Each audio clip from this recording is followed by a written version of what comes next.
Insap, Inspirasi Sabda Gereja Kristus Raja Paroki Bajiro. Ibu bapak, saudara-saudari yang terkasih, berjumpa kembali dalam Insap Inspirasi Sabda Paroki Kristus Raja Bajiro, Yogyakarta. Hari ini Rabu 13 April 2022. Hari ini kita memasuki hari Rabu dalam Pekan Suci kita. Bacaan Injil diambil dari Injil Matius bab 26 ayat 14 sampai dengan 25. Sekali peristiwa, pergilah seorang dari ke-12 murid itu yang bernama Yudas Iskariot kepada imam-imam kepala. Ia berkata, "Apa yang hendak kamu berikan kepadaku, supaya aku menyerahkan dia kepadamu?" Mereka membayar 30 uang perak kepadanya. Dan mulai saat itu, Yudas mencari kesempatan yang baik untuk menyerahkan Yesus. Ibu, bapak, saudara-saudari yang terkasih, saya tidak membacakan semua bagian Injil bacaan hari ini, tetapi saya hanya membacakan bagian awalnya saja, yang menerangkan bagaimana Yudas kemudian pergi menghadap kepada imam-imam kepala untuk kemudian meminta uang.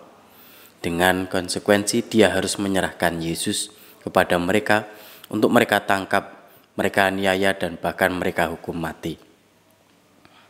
Dari pengalaman, dari bacaan penggalan yang saya sampaikan tadi, kita bisa mengerti bahwa Yudas, seringkali kita mendengar dialah pengkhianat yang menyerahkan Yesus.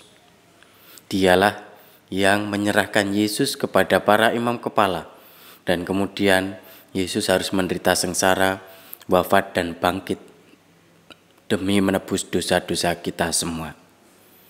Di satu sisi kita geram pada apa yang dilakukan oleh Yudas, karena kita tahu Tuhan kita Yesus Kristus, karena Yudaslah kemudian Yesus Kristus harus menghadapi sengsara, wafat, dan sebelum akhirnya bangkit.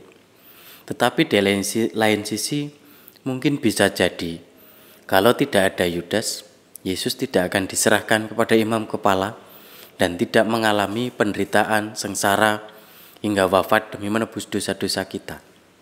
Terkadang melalui pengalaman-pengalaman yang tidak mudah, Tuhan sebenarnya memberikan sisi lain yang bisa kita ambil hikmahnya.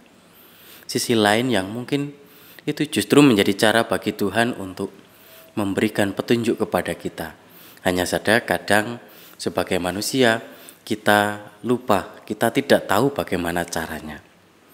Atau lain yang bisa kita pelajari yang lain adalah dalam hal ini Yudas saya katakan sebagai menggadaikan Yesus. Dia menggadaikan Yesus demi tebusan segelintir uang.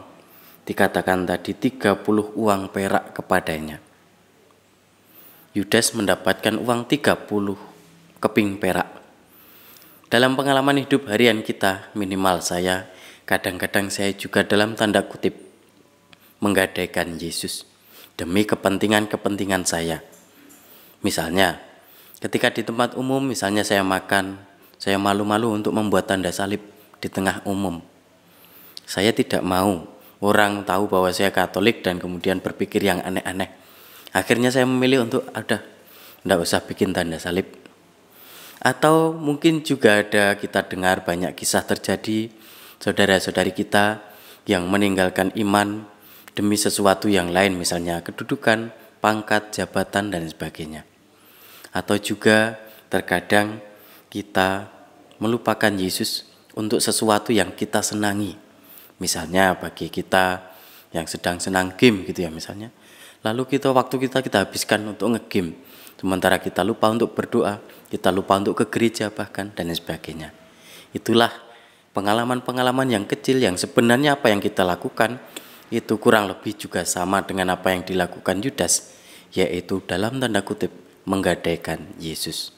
Maka Bapak Ibu, saudara-saudari yang terkasih, mari kita mohon rahmat pada Tuhan supaya kita masing-masing pada pekan suci ini semakin sungguh-sungguh menyadari bagaimana cinta Tuhan itu begitu besar kepada kita, dan hendaklah kita juga mencintai Dia sebesar Ia telah mencintai kita. Selamat memasuki pekan suci. Tuhan memberkati kita semua. Berkah dalam.